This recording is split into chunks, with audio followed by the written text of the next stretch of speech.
रावण की वीरता के किस्से तो सबने सुने होंगे, किंतु कई ऐसी अवसर थे जब रावण को भी पराजय का सामना करना पड़ा। विभिन्न योद्धाओं द्वारा रावण की पराजय का वर्णन है। कथा में हम आपको बताएंगे कि किस प्रकार रावण अपनी शक्ति के मद में दैत्यराज बलि से उलझा और उसे मुंह की खानी पड़ी।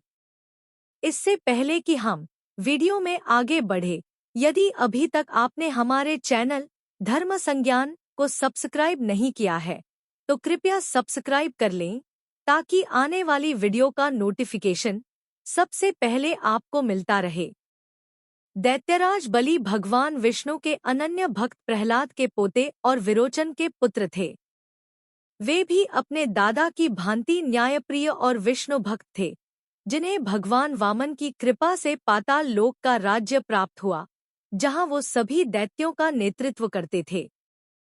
साथ ही वामनदेव ने उन्हें कल्प के अंत तक जीवित रहने का वरदान भी दिया। रावण उस समय युवा था और अपनी शक्ति के मद में चूर भी था। कई देशों और द्वीपों को जीतते हुए वो दैत्यराज बलि की नगरी पाताल पहुंचा। वो वहां भी अपनी सत्ता को स्थापित करना चाहता था। जब रावण ने अपने विशाल परशु के साथ पाताल लोक में प्रवेश किया तो वहां भगदड़ मच गई। उसका तेज ऐसा था कि उसके समक्ष खड़े होने का साहस कोई ना दिखा पाया।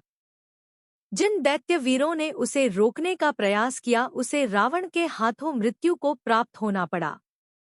ऐसा उपद्रव देखकर दैत्यराज के वृद्ध मंत्री रावण के समक्ष आए और उन्होंने उससे पूछा कि वो पाताल लोक क्यों आया है और इस प्रकार उपद्रव क्यों मचा रहा है। एक वयोवृद्ध दैत्य को अपने सामने देखकर रावण ने उस पर प्रहार करना उचित नहीं समझा और उससे कहा, हे महामंत्री, मैं महर्षि पुलत्स्य का पौत्र और विश्रवा का पुत्र रावण हूँ। वीर राक्षसराज सुमाली मेरे नाना और उनकी पुत्री कैकसी मेरी माता है। आज संसार में ऐसा कि नहीं जिसने मेरी अधीनता स्वीकार नहीं की हो। मैं आपके स्वामी दैत्यराज बलि से भी यह कहने आया हूँ कि या तो मेरी अधीनता स्वीकार करें अथवा मुझसे युद्ध करें।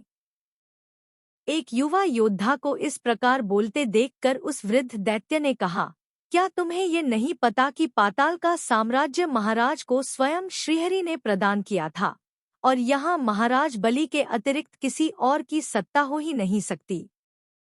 और अपने बल के मद में जो तुम बड़ी बड़ी बातें कर रहे हो, क्या तुम में वास्तव में महाराज बलि का सामना करने का सामर्थ्य है? तब रावण ने रुष्ट होते हुए कहा, अग्रज, आप आयु में मुझसे बहुत बड़े हैं, इसी कारण मैं आपका वध नहीं करता, अन्यथा मेरी शक्ति पर संदेह करने वाले का मैं तत्काल शिरच्छेद करता हूँ। क्या आपने नहीं देखा कि मैंने किस प्रकार थोड़े ही समय में आपके कई योद्धाओं का वध किया है? किंतु आपसे उलझकर क्या लाभ? आता जाइए और अपने स्वामी महाराज बलि से कहिए कि लंकापति रावण उन्हें ललकार रहा है। अगर उनमें साहस हो तो आकर मुझसे द्वंद्व करें। ये सुनकर उस वृद्ध दैत्य ने रावण से कहा, हे वीर, मुझे तुम्हारी वीरता पर को संदेह नहीं है, किंतु तुम कदाचित महाराज बलि की शक्ति से परिचित नहीं हो। उन्होंने समुद्र मंथन के समय देवताओं और दैत्यों के थक जाने पर अकेले ही नागराज वासुकी सहित पूरे मंदराचल पर्वत को घुमा दिया था। किंतु अगर तुम्हें तुम्हारी पराजय इतनी ही प्रिय है तो तनिक विश्राम करो। महाराज अभी पूजा में बैठे हैं, मैं उन्हें जाकर तुम्हारा निवेदन सुनाता हूँ, वे शीघ्र ही तुम्हें दर्शन देंगे। ये कहकर वो दैत्यराज बलि को बुलाने अंतःपुर में चला गया और रावण वहीं उनके आने की प्रतीक्षा करने लगा। थोड़ी देर के पश्चात दैत्यराज बलि वहां आए। उनका तेज देखकर रावण भी हतप्रभ रह गया। दैत्यराज ने प्रसन्नतापूर्वक रावण को गले लगते हुए कहा, वाह वत्स, तुम्हारे जैसे वीर को अपने कुल में देखकर मैं अत्यंत प्रसन्न हूँ। मेरे पूर्वज महर्षि मरीचि तुम्हारे पितामह महर्षि पुलत्य के बड़े भाई हैं। इस प्रकार तुम मेरे संबंधी ही हुए, किंतु तुम मुझसे युद्ध क्यों करना चाहते हो? एक समय ये समस्त पृथ्वी और स्वर्गलोक भी मेरे ही अधीन था, जिसे मैंने भगवान वामन को दान कर दिया। अगर तुम चाहो तो मैं तुम्हें स्वतः ही पाताल का राज्य प्रदान कर सकता हूँ। इस पर रावण ने कहा, हे महाराज, मुझे आपका आशीर्वाद और दर्शन पाकर अत्यंत हर्ष हो रहा है, किंतु मैं एक योद्धा हूँ और दान में लिया गया राज्य स्वीकार नहीं कर सकता। आज पृथ्वी पर मेरे अतिरिक्त और कोई चक्रवर्ती सम्राट नहीं है, और मैं चाहता हूँ कि पाताल लोक भी मेरे अधीन हो जाए। इसीलिए या तो आप मेरी अधीनता स्वीकार कीजिए, अन्यथा मुझसे युद्ध कर मुझे पराजित कीजिए।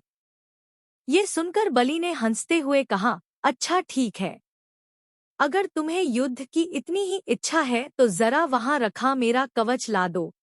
तब रावण सोच में पड़ गया कि एक राजा होते हुए वो कैसे किसी का कवच उठा सकता है। तब उसे चिंतित देखकर बलि ने हंसते हुए कहा, अरे वत्स, संकोच ना करो। मैंने तो तुम्हारे नाना सुमाली, माली और माल्यवान का बचपन भी देखा है, और उनके पिता सुकेश मेरे मित्र भी थे। अतः तुम तो मेरे लिए बालक समान ही हो। अगर बड़ों की सेवा भी करनी पड़े तो वो लाभदायक ही होता है। अतः अधिक विचार ना करो और मुझे मेरा कवच लाकर दे दो। ये सुनकर रावण वही रखे दैत्यराज बलि के कवच के पास गया और उसे उठाना चाहा। किंतु आश्चर्य! विश्वविजयी रावण, जिससे देवता भी भय खाते थे, उस कवच को हिला भी ना पाया। दूसरी ओर बलि बैठे मुस्कुराते रहे। ये देखकर रावण ने एक बार फिर पूरी शक्ति लगाकर उस कवच को उठाना चाहा, किंतु वो उसे उठा नहीं सका। ये देखकर बलि हंसते हुए वहां आए और उन्होंने स्वयं अपना कवच पहना। उसके बाद उन्होंने रावण से कहा, हाँ पुत्र, मैं तैयार हूँ। बोलो, तुम किस शस्त्र से युद्ध करना पसंद करोगे? अब तक रावण का अभिमान चूर चूर हो चुका था। उसे समझ में आ गया कि जब वो महाबली का कवच भी नहीं उठा पाया तो उन्हें युद्ध में कैसे परास्त कर सकता है। उसने बलि को प्रणाम किया और उनसे अपनी धृष्टता की क्षमा मांगी। बलि ने सहर्ष उसे क्षमा कर दिया और फिर रावण बहुत काल तक दैत्यराज बलि का अतिथि बनकर रहा। बाद में रावण के अनुरोध पर बलि ने अपनी पुत्री वज्रज्वला का विवाह रावण के छोटे भाई कुंभकर्ण से किया, जिससे दैत्य और राक्षस कुल संबंधों की डोर में बंध गया। यदि आपको यह वीडियो पसंद आई हो तो कृपया कमेंट करें, लाइक करें और साथ ही वीडियो को आगे शेयर भी करें।